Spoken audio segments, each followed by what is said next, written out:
तो मैं जो विषय चला रहा था वो ये कि हमने किसानों के लिए उनकी आय कैसे बढ़े और कैसे उनके खर्चे कम हो, उसके लगातार प्रयत्न किए हैं।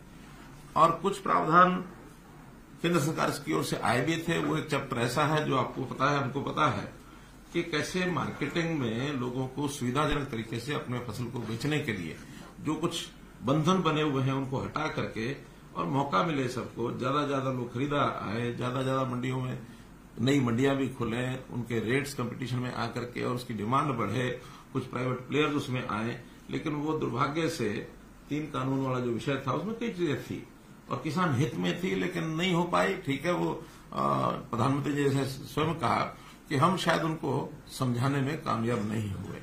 लेकिन अब जैसे जैसे ये कठिनाइयां आती हैं बीच बीच में तो उनके कई लोग बोलते हैं कि कई चीजें उसमें जो अच्छी थी वो मिस हो गई। दोबारा से फिर कभी कोई विषय आएगा तो वो केंद्र सरकार अथवा किसानों के संगठन जो एक कमेटी बनी है उसमें विचार करके सोचते वो करेंगे। लेकिन उसके बाद जैसा पहला विषय कि केंद्र सरकार ने जिस प्रकार से हर वर्ष एमएसपी को बढ़ाया है और पिछले 8-9 वर्षों में केंद्र सरकार को 9 वर्ष हो गए चलते हुए, तो इन 9 वर्षों में कितना बड़ा परिवर्तन आया है उसके मैं आपको कुछ उदाहरण बताता हूं। धान जो है 1360 और 1402 उसकी वैरायटीज हैं। आज उसका रेट 2200 रुपया के लगभग ये है। 800 रुपये के 803 रुपये की वृद्धि उसमें हुई है। ऐसी ज्वार जो है वो 1530 और 50 के 2 वैरायटी हैं, उसमें भी लगभग 3200 रुपया, 1650 रुपया उसके अंदर बढ़ा करके, और ये अब जो 23-24 की जो अनाउंसमेंट हुई है, जो घोषणा हुई है। बाजरा जो 1250 रुपया था, एकदम डबल, वो 2500 रुपया होने जा रहा है इस वर्ष का जो बाजरा है। रागी है 1550 से ये 3846, इसमें तो 150% वृद्धि हुई है। अरहर 4350 से 7000 रुपया, मूंग 4600 से 8500 रुपया, सूरजमुखी 3750 से 6760 रुपया, तिल 4600 से 8600 रुपया। ऐसे ही कपास भी लगभग 2900 रुपये की वृद्धि इसमें भी हुई है, जो 2 वैरायटी है 3750 और 4050। मेरा कहना है कि हर एक चीज में इस प्रकार की वृद्धि पहले कभी नहीं हुई जितनी वृद्धि अब की जा रही है। इसमें एक बात स्पष्ट करना जरूरी है कि 2 फसलें तो ऐसी हैं जो केंद्र सरकार एफसीआई के माध्यम से खरीदी जाती हैं, वो है धान और गेहूं। कपास जो है वो सीसीआई खरीदती है और बाकी चीजें हैफेड के द्वारा हम स्टेट में खरीदते हैं, नेफेड के द्वारा केंद्र सरकार खरीदती है। आवश्यकता अनुसार जितनी आवश्यकता होती है वो खरीदी जाती है। और जब भी कोई चीज खरीदने में हमको कठिनाई आती है, और वो कठिनाई का एक विषय मैं सबको आपके माध्यम से सभी को ध्यान करना चाहता हूं कि कई बार स्टेट को स्टेट ही खरीदती है, सेंटर नहीं खरीदता है, तो उसमें कठिनाई है। आसपास की स्टेट्स में रेट बहुत कम होता है, हम उसको रेट बढ़ा करके लेते हैं, तो जो आसपास की स्टेट्स का प्रोडक्ट है किसानों का, वो स्मगलिंग होकर के यहां आना शुरू होता है। हमने ये कठिनाई बाजरे में जब शुरू में ध्यान में आया, तो पहले वर्ष में हमको बाजरा जब सारा खरीदा और एमएसपी पर खरीदा, तो किसानों के माध्यम से जो उनके रिश्तेदार होते हैं या व्यापारियों के माध्यम से, आढ़तियों के माध्यम से कोई ना कोई रास्ता निकाल करके और हरियाणा की मंडियों में वो सामान आके बिकने लगा। अब वहां तो 1200 रुपए का रेट, हम उसको 1900 या 2000 में खरीद रहे हैं, तो हमको लगभग उसका उस साल में 1000 करोड़ रुपया नुकसान हुआ जिन एजेंसीज ने खरीदा। हमने उसमें से फिर रास्ता ही निकाला कि हमारे पास एक मेरी फसल मेरा ब्यौरा में रजिस्टर्ड जो डाटा है किसानों का, कि उन्होंने ये भरा है, और भरने के बाद फिर उनको अगर हम पूरा खरीदेंगे तो वो कई प्रकार के विवाद आएंगे, सारी एजेंसियां आएगी, लेकिन रिकॉर्ड के हिसाब से उनको पर एकड़ पैसा जितना लॉस होता है वो लॉस हम देते हैं। बाजरा पहले साल 600 या 650 था, 650 पहले साल था, उससे पहले साल पूरा खरीदा, लेकिन अगले साल 650, उसके बाद 400 रुपये, रेट थोड़ा ठीक हो गया, 400 रुपये भी, बल्कि 450, बल्कि लास्ट में तो जो 450 दे करके जो बाजार में बिका वो एमएसपी से भी ज्यादा हो गया। बहुत लोग तो थोड़ा सा रोक के चलते हैं, फिर काफी रेट आगे भी बढ़ता है। प्रारंभ में रेट कम होता है मंडियों में, बाद में कंपटीशन आ गया या जब अवेलेबिलिटी कम होती है, सरकार की एजेंसियां भी उसमें जाती हैं, तो रेट बढ़ते हैं। तो इसलिए कई बार एमएसपीज देने के बाद भी और ज्यादा लाभ भी किसान को हुआ है। अब हम तो केवल इसका गैप है, भावांतर का मतलब ये कि भाव का जो अंतर है, और वो कोई एक फिक्स नहीं हो सकता, उसमें कई बार तो अनुमान से ही निर्णय करना पड़ता है। ये सारा 2 वर्ष किया है। इस बार यही स्थिति आई है सूरजमुखी में।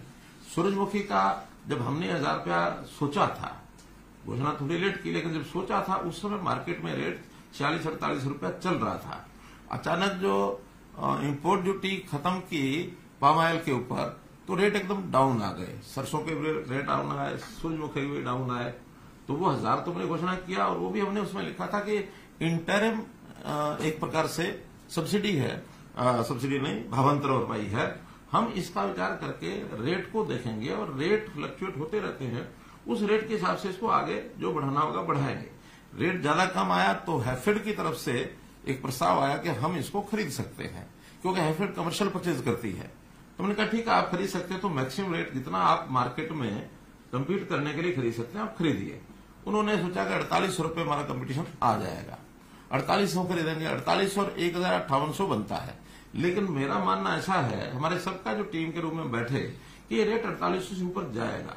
कल ही शाहबाद में 4850 बिका।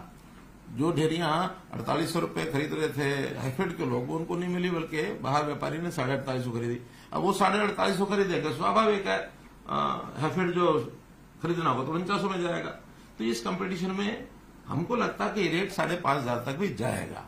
अगर ये 5500 जाता है, 1000 रुपया मानो उनको हम, तो 65 हो जाता है, 64 की बजाय 65 ही हो जाता है। तो इसलिए हम चाहते हैं कि ये रेट 6400 के आसपास उनको मिले किसानों को।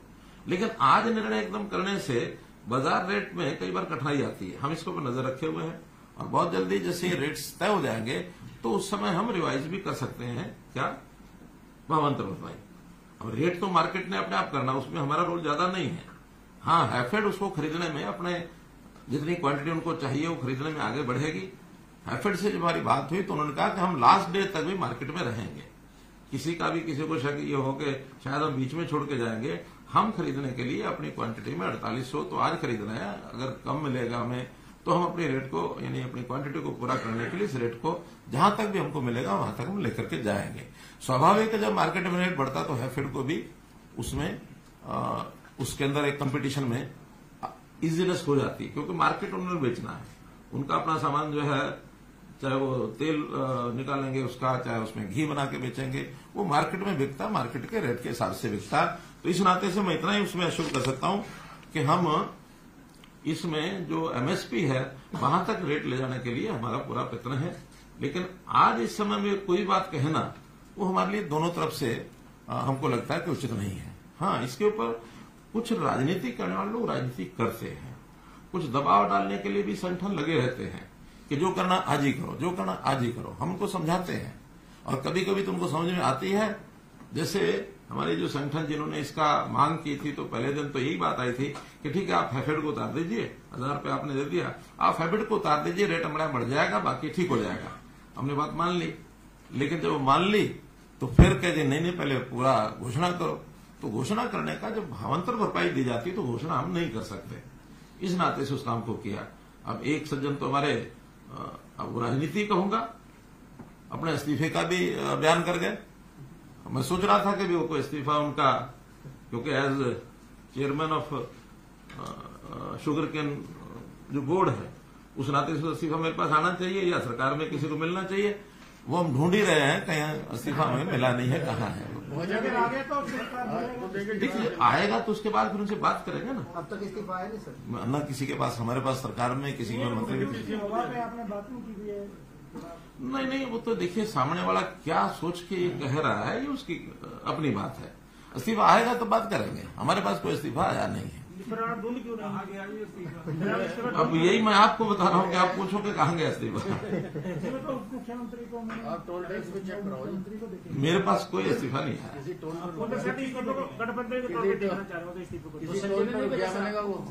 रास्ते में टोल टैक्स पर रुक गया किसी, जहाँ भी। अच्छा, अभी आप कुछ और कहना है ना? नहीं, अभी तो मैं कहने वाला हूँ, मैं बहुत कहने वाला हूँ। नहीं, मैं तो विषय भी आपको केवल भावांतर भरपाई का वो रखा है। और जो मुझे समाचार मिल रहा है कि आज यानी सूरजमुखी जो, हम तो आज भी 48-58 तो सुनिश्चित हो ही गया ना, गैप तो यही रह गया कि और कैसे बढ़ाएं उसको। पंजाब में इस समय भी जो रेट चल रहा है सूरजमुखी का 4000 और 4200 चल रहा है। अभी हमको दूसरा भी इसमें खतरा लगता है, ये 4,4248 तो इसलिए वो ले आएंगे कि जरूर उनके कुछ साथी जो हैं वहां से खरीद के 48 में यहां बेचने की कोशिश करेंगे। हालांकि हैफेड ने भी वो कंडीशन तो लगाई है कि जिसका रजिस्ट्रेशन होगा उसी का खरीदेंगे, लेकिन इस सेल परचेज में सरकार का रोल नहीं होता। वहां आड़ती भी, व्यापारी भी, उनके साथी भी, पंजाब के कई चीजें चलती हैं। तो वो विषय हैफेड का है, हमारा इतना नहीं है। हैफेड ने कम्पीट करना है बाजार में, हमने जिनका रजिस्टर्ड है उन्हीं को देना है। कुछ लोगों ने, हमने 3 दिन के लिए उनके कहने पर रजिस्ट्रेशन खोला था, ये विषय भी आपको बता रहा हूं ताकि लोग ये बोलेंगे। तो 3 दिन में ही जो पहले 40, अभी तो हमने कितना एकड़ दिया, हमने 36,000, तो लगभग 2-3 हजार एकड़ और भी इसमें निकलेगा जो पहले का हुआ किन्हीं कारणों से, टेक्निकल कारणों से रुका होगा। लेकिन 40,000 एकड़ का रजिस्ट्रेशन हमारा पहले हुआ था। हमने सोचा कि भाई चलो जो लोग रह गए होंगे, 2% रह भी गए हों, तो 2 दिन के लिए, 3 दिन के लिए खोलते हैं, और खोलने के बाद उनको मौका मिल जाएगा, किसी गलती के कारण से रह गया होगा, बाद में उसका मिलान करेंगे। लेकिन उन्हीं 3 दिनों में कितना, 16,000, 17,000 एकड़ और एडिशनल लोगों ने रजिस्टर कर दिया। और उसमें से ऐसे खेतों का भी रजिस्टर कर दिया जहां पहले गेहूं बोया हुआ था। गेहूं 15 अप्रैल से पहले कटता नहीं है, और 15 मार्च, यानी सूरजमुखी 15 मार्च से पहले बुआई होती है। अब उस 1 महीने में 2 फसलें तो नहीं थी वहां, तो आखिर उसको चेक करने के बाद हमने 9,000 तो तुरंत काट लिया है, 6,000 की भी वेरिफिकेशन चल रही है। तो उस वेरिफिकेशन में एक्चुअल में अगर वो खेत 15 मार्च से पहले खाली था, क्योंकि आज तो कट चुका, सूरजमुखी भी कट चुकी, तब तो मानेंगे सूरजमुखी हो सकती है। लेकिन अगर 15 मार्च को वहां गेहूं है तो सूरजमुखी उन्होंने गलत डाली है। तो कुल मिलाकर के ये सारे झंझटबाजियां चलती रहती हैं। इसमें किसानों को समझाते भी हैं। किसान हमारे अपने लोग हैं, किसानों का अहित कोई भी ना कोई प्रदेश कर सकता ना केंद्र कर सकता। किसानों के प्रति हमारी सबकी सद्भावना भी है, मैं स्वयं भी किसान हूं। लेकिन किसानों को एक बात जरूर कहना चाहेंगे, ऐसे किसी के चंगुल में ना फंसे जो उनको बरगलाए, लालच देकर के उनको कहना कि उल्टा सीधा रास्ता कुछ भी दबाओ कि हाईवे रोक देंगे। अब ये हाईवे रोकना कोई लोकतंत्र के प्रोटेस्ट का हिस्सा नहीं है। अल्टीमेटली कोई व्यक्ति कोर्ट में गया, कोर्ट ने ऑर्डर ले लिया। पिछली बार भी यही हुआ था कि कोर्ट से ऑर्डर लेकर के और खुलना पड़ा था उनको। इस बार भी कोर्ट का ऑर्डर लेकर के शाम को पुलिस ने खुलवाया। ये लोकतंत्र में किसी की भी हम फ्रीडम को अवरुद्ध नहीं कर सकते हैं। जनता का आना जाना है, आप शांतिपूर्वक तरीके से कहीं को प्रश्न करते हो, कभी कुछ कहते नहीं है। तो मेरा कहना है कि किसानों के लिए हमने कितना किया। प्रधानमंत्री जी ने सीधी एक ऐसी घोषणा कर दी कि हर साल मैं किसान को 6,000 रुपया दूंगा, 4 महीने बाद 2,000, प्रधानमंत्री किसान सम्मान निधि। अब कोई मांग तो नहीं थी इसकी, लेकिन नहीं, किसान को थोड़ा बुआई के समय उसके खेत के लिए, छोटे किसान खास करके 6,000 रुपया काम आएगा, अपनी फसल को उगाएगा। लोन देते हैं वो अलग, फसली लोन जाता है फसल बुआई के लिए, और उसमें भी 7% का जो इंटरेस्ट होता है, 3% केंद्र सरकार देती है, 4% स्टेट गवर्नमेंट देती है, भी करती है। 7% इंटरेस्ट, 0% इंटरेस्ट पर वो लोन मिलता है। हर तरह की सुविधा किसान को ऐसी दी जाती है। खराबा होने के बाद पहले तो केवल सरकारें देती थी। सरकार के रेट 3,000, 4,000, 6,000 रुपया उस समय यही होता था पर एकड़। हमने आने के बाद उसको 15,000 रुपया किया, और साथ में प्रधानमंत्री फसल बीमा योजना में भी बहुत बड़ा एक प्रोग्राम जो है वो देश में चला कि आप थोड़ा सा प्रीमियम बना दीजिए उस कंपनी को, यानी उसका परसेंटेज के हिसाब से शायद कितने परसेंट, हम कितना देते हैं, 80%, 10 या 20% किसान को देना होता है, 80% केंद्र सरकार और हरियाणा सरकार देती है। प्रीमियम का भी बहुत कम नॉमिनल प्रीमियम, 500 रुपया एकड़ समथिंग है। तो ये पैसा किसान दे दे तो इंश्योरेंस हो जाता है, और इंश्योरेंस में रेट भी उसके ज्यादा है, उसकी कवरेज जो है लॉस की उसमें ज्यादा है। तो इस नाते से वो भी बहुत बड़ा किसानों को राहत मिलती है। मुआवजा हमने जो खराबे का है, यानी आप ये मान के चलें कि पिछली सरकार ने 10 साल में 1158 करोड़ रुपया मुआवजा दिया था, और हम इन 8.5 साल में 9,790 करोड़ रुपया, यानी 8 टाइम्स। उन्होंने 10 साल में 1158 दिया, हमने 9 साल में 9,760 दिया। हमने तो आते ही पहले साल 2015 में हमारा 1,200 करोड़ हो गया था, उनका 10 साल का हमारा पहला मुआवजा, क्योंकि उस समय 2-2 रुपए 4-4 रुपए के चेक जाते थे। हमने तो वो भी तय किया कि अगर 1 एकड़ में मान लो अगर 50 भी हिस्सेदार हैं तो उन सबको न्यूनतम 500 रुपये जरूर मिलेगा। 2 रुपये 4 रुपये के चेक नहीं मिलेंगे, चाहे 25,000 जाए 50,000 जाए, कोई दिक्कत नहीं, थोड़ी होते हैं वो, लेकिन न्यूनतम 500 का चेक ये हरेक को जरूर मिलेगा। या तो दो नहीं दो तो इतना तो दो, अगले को पता तो लगे मिला। 500 रुपया न्यूनतम है और ये भी हमने आकर के इसको शुरू किया। फिर जैसा हम देखते हैं फसल अवशेष, इस कार्यक्रम को मैंने शुरू किया। 1000 रुपये एकड़ उसकी फसल का वो अवशेष केवल उठा करके कहीं भी बांध ले, गांठ बांधे, उसका उपयोग करे, किसी को बेच दे, हम उसके इकट्ठा करने का भी 1000 रुपया एकड़ देते हैं। उसके डिस्पोज जलाए नहीं, जलाएगा तो फिर नहीं, लेकिन उसको उपयोग करेगा तो 1000 रुपये एकड़ उसकी सब्सिडी वो हम देंगे। हमने जो किसानों के लेन देन का स्टाम्प ड्यूटी 2000 रुपये से ये 100 रुपया किया। मुख्यमंत्री किसान खेतीहर मजदूर जीवन सुरक्षा बीमा योजना में जैसे कि डेथ हो जाती है, 5 लाख रुपया था, उसको हमने 10 लाख रुपए किया कि ये भी उनको लाभ मिले। इसी प्रकार जो धान और कपास की जो मार्केट फीस 2% होती थी, उसको हमने 0.5% किया। हालांकि इसका किसान को इतना लाभ नहीं जितना व्यापारी को लाभ होता है, जो खरीदार होता है, क्योंकि खरीदार को देना होता है। फिर भी किसान को इनडायरेक्टली उसका एक लाभ तो होता है ना कि हाँ, खरीदार जो है आसानी से खरीदता है, उसको 1.5% कम होता है तो इसका रेट बढ़ाएगा। तो रेट तो अल्टीमेटली मार्केट रेट का, जो कहीं भी कोई खर्चा कम होता तो अल्टीमेटली जो सेलर होता है उसका रेट बढ़ता है, तो उसका भी किसान को लाभ होता है। ऐसे ही हमने बहुत सी ऐसी योजनाएं, सोलर पंप का मामला है, फिर भावांतर भरपाई मैंने आपको बता ही दिया है। एमएसपी भी जहां कहीं हमको इसमें खतरा नहीं होता कि पड़ोस के प्रदेशों से कुछ स्मगलिंग होती है, उसकी एमएसपी पर हम खरीद करते भी हैं, ऐसा नहीं कि नहीं। जैसे हमने पिछले दिनों के अंदर जो 15-16 फसलें जो की हैं, उसमें मूंगफली भी हमने की, मूंग हमने किया है, बाजरा तो अब 2 साल से नहीं कर रहे हैं, तिल हम कर रहे हैं, कपास भी सीसीआई के माध्यम से जा रही है, वो सारी जाती है। सूरजमुखी का पहली बार हमने ये भावांतर किया, वरना ये भी पहले और कभी सूरजमुखी बिकती नहीं, खरीदा सरकार नहीं खरीदती थी, पिछले 5 साल से खरीदी जा रही है। विधान में है कि एक साल आवाज उठी थी, मैं स्वयं शाहबाद मंडी में गया था और मंडी में जाकर देखा कि सूरजमुखी जो है वो बरसात भी आई थी उस दिन, तो बिखरी पड़ी है और वहां खरीदार कोई नहीं है। हमने कहा उस साल 25% खरीदी थी, अगले साल 50% खरीदी, तीसरे साल 100% खरीदी। लेकिन इस बार जब झगड़ा हुआ कि इसका जो पंजाब से स्मगलिंग बहुत हो सकता है, तो हम किसान को उतना ही पैसा देने के लिए तैयार है, लेकिन खरीद की बजाय हम उसका भावांतर भराई का ये हमारी योजना हमने बनाई है। इसका मुख्य कारण तो स्मगलिंग है कि हमने उसको एमएसपी भी नहीं खरीदा मोटे रूप से, क्योंकि हमें लॉस ज्यादा होता है। वो बाजरे के संबंध में हम जैसे राजस्थान से स्मगलिंग हुई, उसका एक हमको जो अनुभव है वो ये है।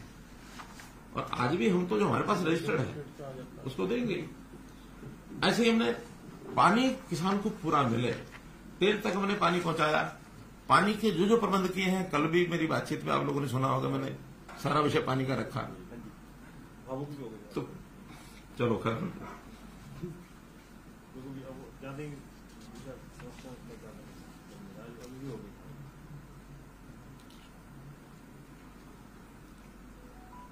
पानी स्टोरेज एक बहुत बड़ा विषय है।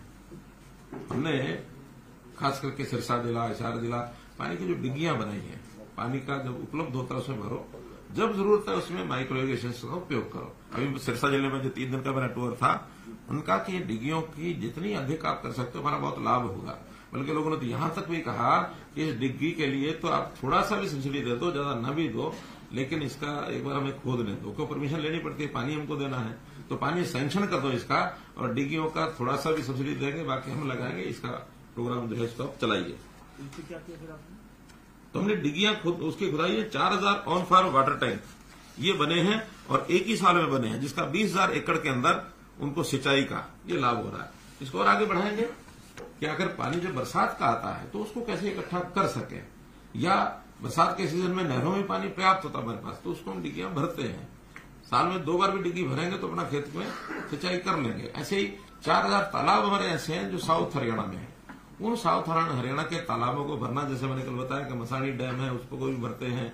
तो ऐसे पानी को स्टोरेज और पानी की रिचार्जिंग, इसमें जितना भी पैसा खर्च हो रहा है उसको हम करते हैं। बागवानी के लिए भी, भावांतर भरपाई में भी हमने इसको लिया है। 14 जो है बागवानी को बढ़ावा देने के लिए सेंटर ऑफ एक्सीलेंस, इजराइल को भी हमने इसमें शामिल किया है।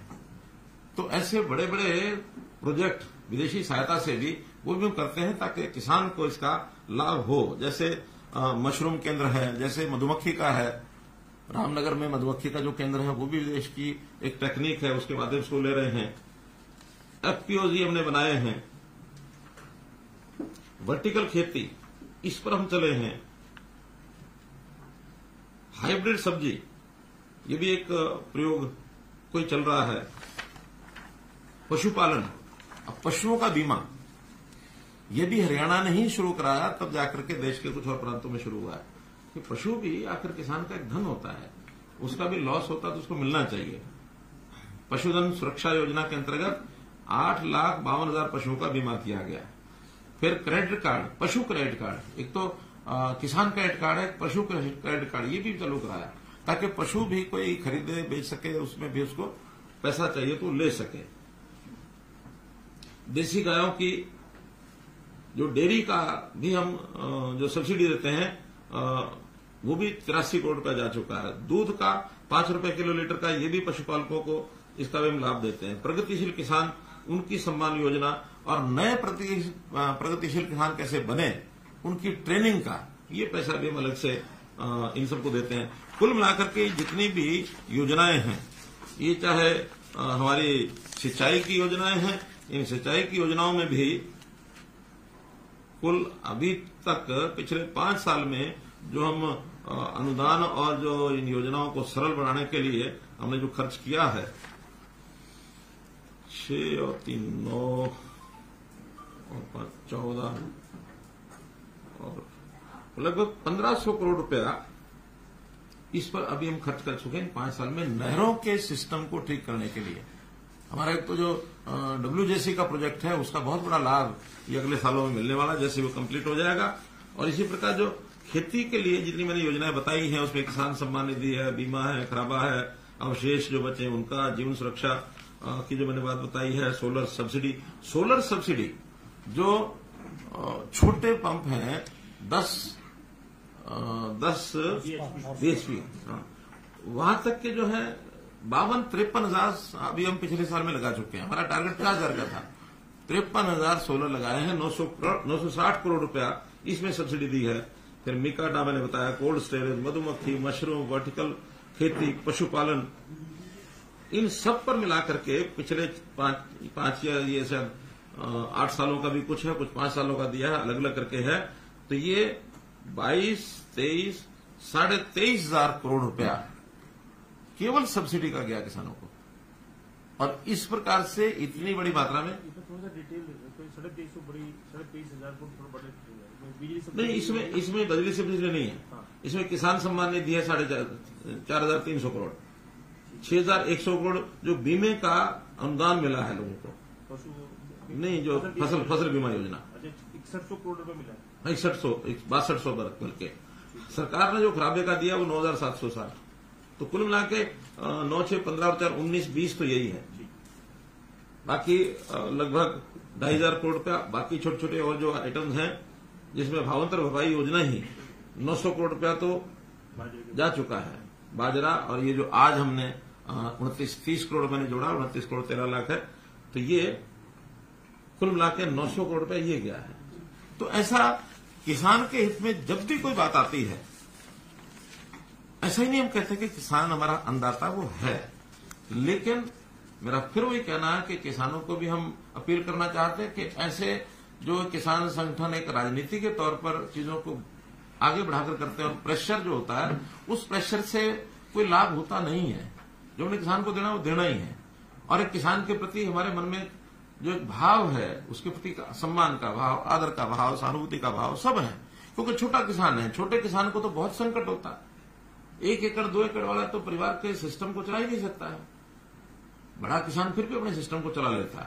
तो इसलिए ये जो चीजें की गई हैं, और पिछले कुछ दिनों से चर्चा थी, मुझे लगा कि इस विषय को आपके माध्यम से मैं जरूर बताना चाहूंगा। तो इस संबंध में आपको कोई बात लगती है, कोई सुझाव देने की, कुछ प्रश्न करने की, तो आपने काम गिनाए हैं किसानों के लिए, क्या आपको लग नहीं रहा है कि ये जो बातें आप